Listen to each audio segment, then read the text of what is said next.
Welcome, acolytes. Oh, I'm floating a bit up. Let me change that. That's better. Good.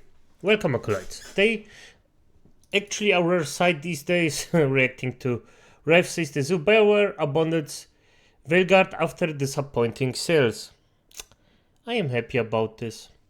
And you know what? I actually looked it up a bit. Dragon Age Vanguard. I mean, it's fine, it's good for a Dragon Age game, of course. Bad, very bad, but I mean, in the end of the day, we really don't have a comparable game to us normal people, that actually think that everything should be normal, except for Black Myth Wukong, because fuck every single other human being that actually defends Dragon Age the Vanguard for some fucking reason. Look at this. F you. This is a good game. This is what a good game that pigs look like. Not this. This is a game that actually people expected to be good, but it wasn't. This is a good game that said F every single sweet baby inkler there is out there. Good. Sorry for the little tangent. Let's see what Ref has to say about this. And there's every single one of you that actually believe that Dragon Age is something positive. So today we're going to be once again talking about Dragon Age the Veilguard, which released about a week ago. Let's make fun of it. And now that it's had the full weekend to spread its wings and achieve its full potential, we now know that full potential is around 89,000 concurrent players. Which, by the way, still, credit where credit is due, that's not a small number. But it cost way more to make, so they still lost, even with this number, so yeah, good. This game failed to reach over 100,000 in-game players at any given moment, which is a big disappointment. Don't let games, journalists, or anyone else convince you otherwise. Yep. This is a very successful and long-running franchise with a huge baked-in audience and a massive budget for... And they fucked that audience up. Oh, they fucked it so hard. This is... Oh, beautiful. For this game, this is not the number they were expecting. This is a disappointing number, especially when you compare it to other AAA titles from this year like Black Myth Wukong that got nearly 2.5 million concurrent players for its... Acolytes, I think I love the mind of Rev. I'm gonna be honest, I'm doing these videos for our reaction, and there were some bitches that actually cried about me saying things that the YouTuber himself says after this. Similar minds thinks similarly. It is what it is. And if you don't like it, I am happy for that. You're entertainment for me. Write it down. Thank you. But for the rest of you that are actually normal human beings, thank you for watching this. This is actually, I am growing way faster than I even expected. And even after the changing of my avatar, I mean, for F's sake, this got me a gut punch. Unbelievable. Like, my channel was way better off if I didn't actually take the avatar. But I did it. And I'm gonna be honest, I love this avatar, but I'm planning for a second channel, where a gaming channel specifically, if I get it anyhow, the time where my old avatar will be the main thing, and the Lich just got a new, or an idea that I actually added to the Lich, SmilingLich himself, and it's that he can body swap between 2 or more bodies, so he can actually teleport between things. So the gaming, maybe live streaming at some point, and the reaction channels get way different avatars. Its all-time peak, and compare that to the 89,000 with Veilguard. And looking at the current numbers right now, the game is sitting at about 55,000 in-game players, which is obviously disappointing. It's not even been a full week from the release, and it's already starting to taper off. For every other game, or for a lot of other games, this would be very, very good. Not for Dragon Age. But still, it's not the worst. I actually hoped it would fail way more, but it actually did. I mean, it did fine. Fine. I'm not gonna... And I actually agree with a lot of comments that were under this, but on one of my last videos, but let's just... And that is not good news for Veilguard. And on top of that, we're getting some reports from Endymion here saying a source he knows who works in the retail space with a major store with over 900 locations in America is claiming there is a mass level of cancellations of physical copies, saying this: so around 14 to 15% of each version of Veilguard was canceled in the last few days by customers across these 900 stores within America alone. And apparently the digital copies are also not good as well. Below 500,000 pre-orders for that, just the digital copy, but the physical copies is close to 200,000, and also it has this high rate of cancellations. This is not a good sign for Veilguard, and to further... It's a funny sign for me, gonna be honest. And don't get me wrong, I would prefer if this game was one of the freaking best games ever. But reality is different. Prove that things are not going very well. Bioware appears to be just giving up on Veilguard. So in an interview with IGN as well as Rolling Stone, they have confirmed that they're essentially moving on from Dragon Age the Veilguard, and they're basically rerouting their resources in the company to the next Mass Effect game. That is now their new focus. They're already abandoning Veilguard one weekend, and they're saying that basically there's going to be no DLCs, there's going to be no more major updates for this game. They're simply going to provide quality of life improvements and basically bug fixes. They are quite literally abandoning this game one weekend, and yet people are trying to tell you this was some big commercial success when clearly it was a big disappointment. This is a game with predictably hundreds of millions of dollars in its budget, with a baked-in franchise, and it's just falling flat on its face within the first week. It's just not good. And we're seeing a lot of games journalists coping and trying to find... I actually quite like the thingy up here. Look at this. Helldivers, Palworld, The First Descendant, Lethal Company, I don't even know that one, Baldur's Gate, Monster Hunter Wilds beta test. What the fuck? Nice. In the first week, it's just not good. And we're seeing a lot of games journalists coping and trying to find ways to spin the numbers to make it look like Veilguard was a big success. And you can see, of course, Kotaku here saying Dragon Age the Veilguard surprises everyone as EA's biggest single player definitively a surprise launch on Steam. Now, if you're at all knowledgeable with EA and how they do things, especially with single player games, they typically wait years to release the counterpart on Steam. An example of that being Dragon Age Inquisition. They released that 6 years after the initial release. It came to Steam 6 years later. Of course, it's not going to perform as well as the initial launch. And a lot of journalists have been comparing the rates at which people had participation on Steam with Inquisition. Oh, and by the way, because I was actually quite surprised on X, somebody actually asked me why I compared it. And yes, the fact is that Inquisition was released way later to Steam than it was actually released. So even with the first both parts, exactly the same thing. That's why I actually foolishly assumed that people just know that. So it didn't release on Steam. Those games are way older than that. For those who don't know, and there are people who actually don't know.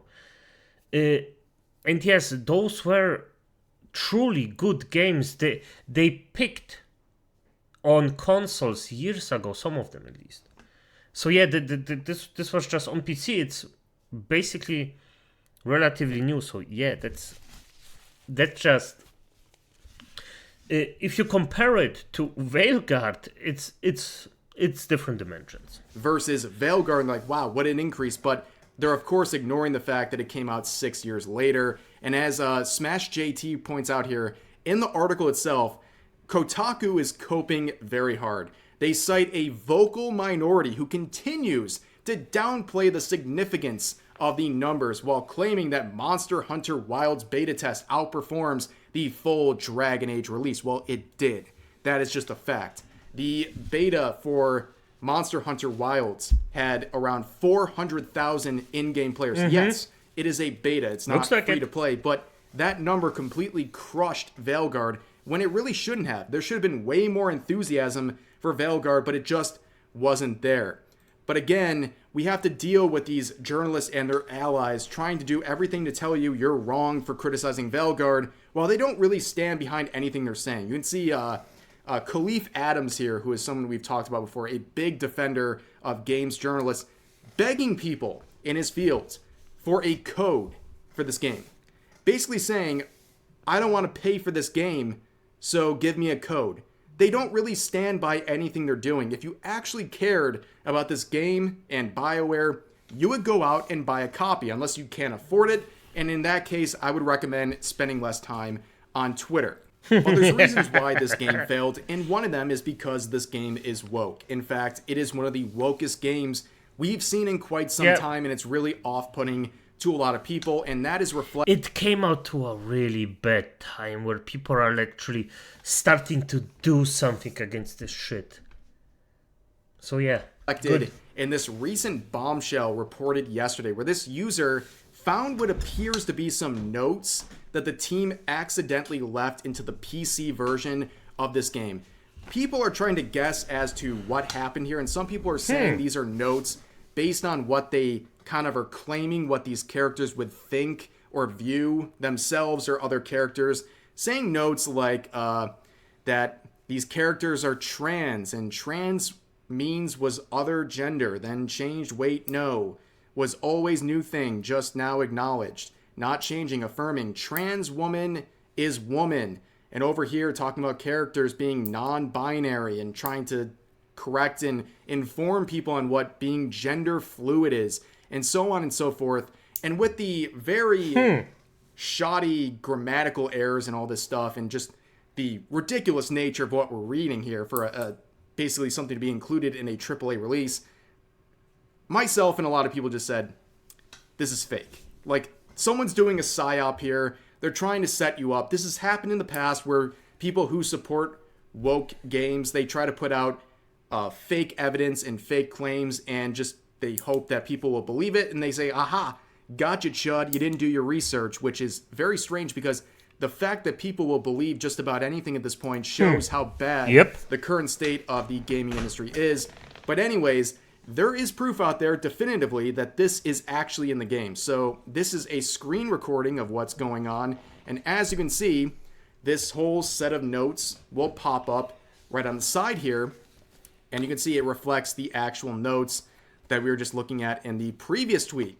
And some people have come forward, like Mark Kern, who is a veteran of the industry, and said their kind of thought process about what this might be. And as he says, it appears to be writer's notes that were just kind of accidentally slipped into the game, more like a diary that is explaining kind of how they view their characters and what their mindset might be in regards to certain things like their identity.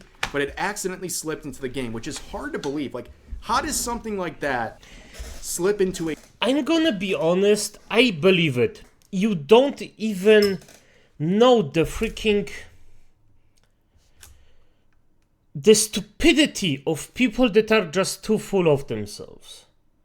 People who don't think, they just act.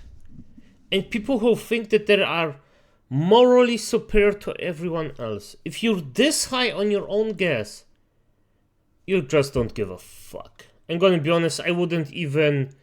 It won't surprise me if they let this in on purpose just to be like, I show it the big man that, yes, I can slip this in and pretend that I didn't. I of course don't know, I cannot read minds. But I see fucking patterns. A AAA release as big as Veilguard.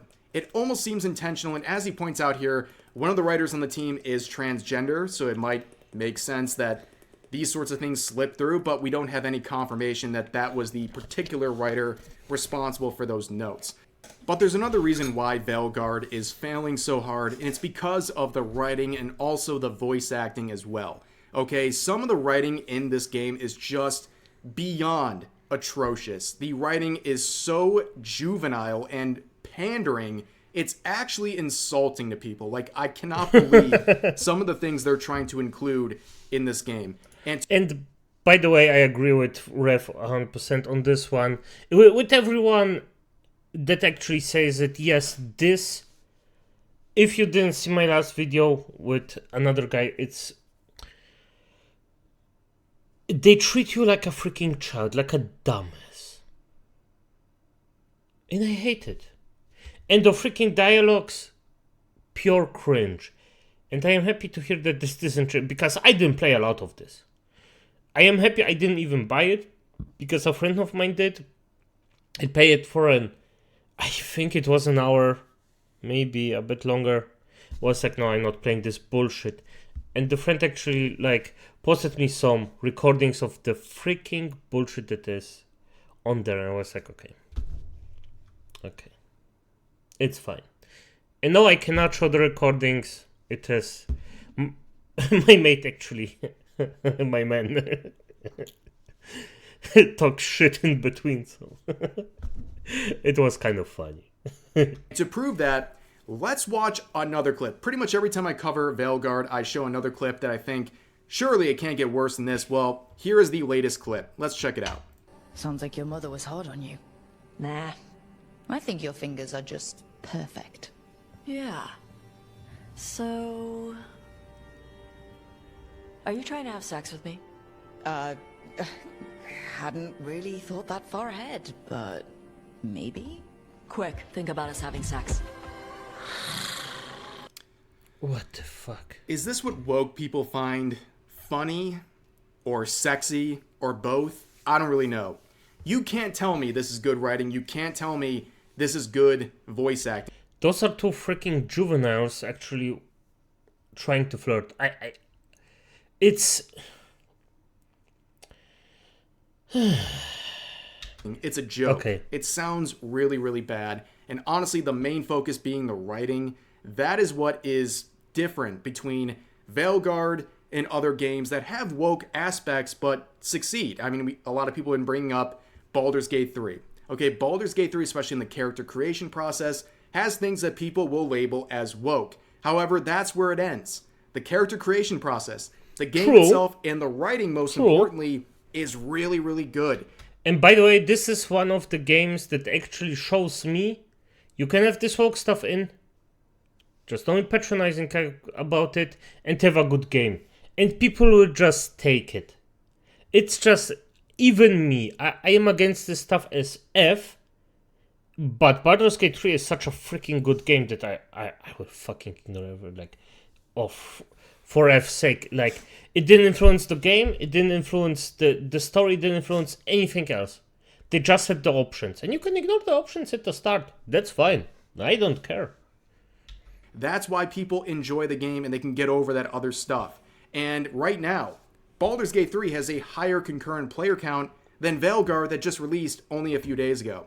Now, what's interesting is Thomas Mahler would give his opinion on the writing of Veilguard. And if you forgot who Thomas Mahler is, we talked about him a couple of weeks ago. Basically, there was a woke influencer on Twitter trying to falsely claim that she worked for one of the games he was the director of. And he would go on Twitter and clarify that she does not work or never worked for him or his companies, and that her behavior online is something they don't want associated with any of their products or their companies. And of course, in response to that, Kotaku's Alyssa Mercante would call him a dickhead for correcting the record, but that's another story. But anyways, he would add some thoughts to this, talking about how growing up in the 80s, even as a young boy, he always thought that TV shows were low-effort trash. Then over time, there was some more pushing of boundaries and quality improvements, where in the late 90s, television started to improve with its quality and its writing. But looking at games now,